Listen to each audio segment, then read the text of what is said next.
There is a famous quote in mixing: mix like there is no mastering. It's also a great piece of advice which suggests you shouldn't combine those two stages.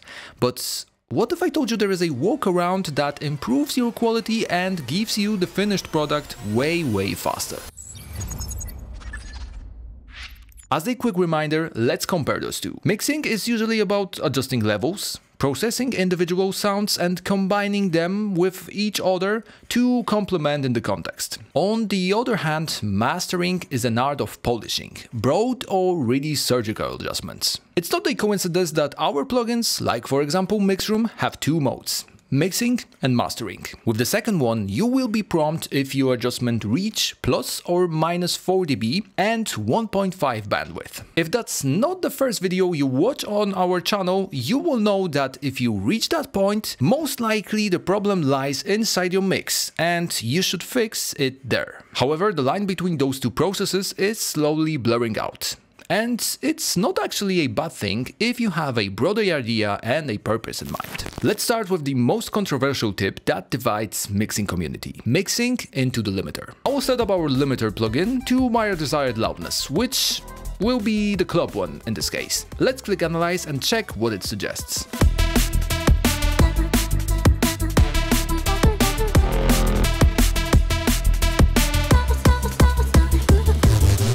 Great, with increased volume, my basic mix started to sound a bit more like a final product. At least in terms of loudness. It sounds okay since I already had some leveling done with this method I'm about to show you. Let's say you are about to decide the balance between your kick and bass. Without the limiter, they sound like this. Kick is a bit too loud, but maybe that's your stylistic choice. Now listen what happens once I engage the limiter.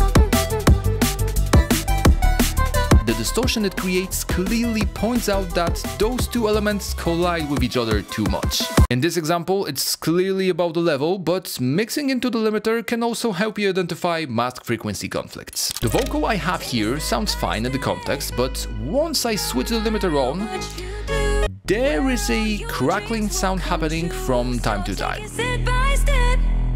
Take it slowly or you lose, never coming back. It indicates the distortion happening due to the conflict between the vocal and the reese bass, which has a lot of harmonics. As it helped me to identify the issue, I can then use Fuser to remove those conflicts dynamically. Take it step by step, no matter what you do, take it to the end, where all your dreams will come true. If you want to know exactly how Fuser works, check out our other videos, or even better, click the subscribe button. We put a lot of videos with tips on mixing and mastering and how to improve it with our plugins. Next approach of mastering while mixing is all about consistently using reference tracks. There is a chance you already use them to help you with arrangement and sound design, but you shouldn't leave comparing tonality till the end of your mixing session. I often find myself got too caught up on producing and experimenting, and while I get into the mixing stage, my reference line looks like this.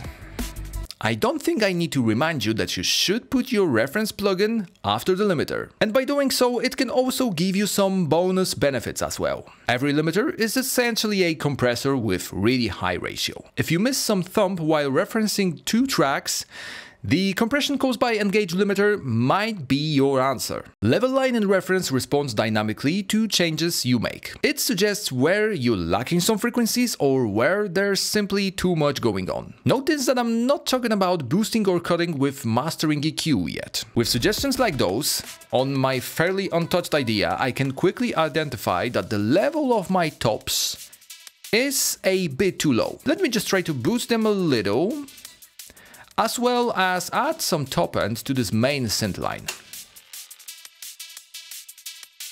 Once again, if you're familiar with our content, you know that it's always a better idea to fix individual problems in the mix instead of making some bad moves with mastering EQ.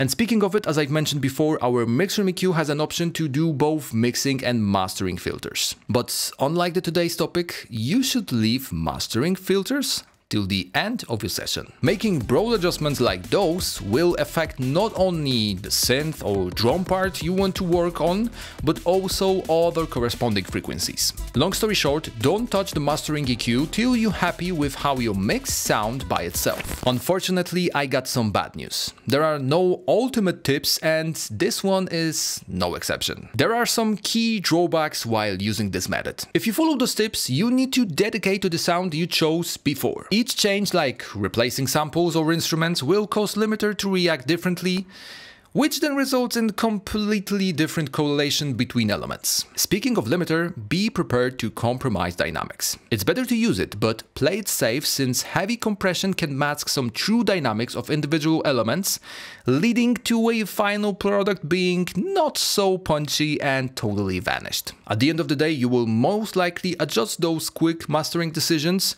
as your track is going to the final release stage. And speaking of quick mastering, it doesn't need to sound bad. Want a proof? Well, this video is actually all about that.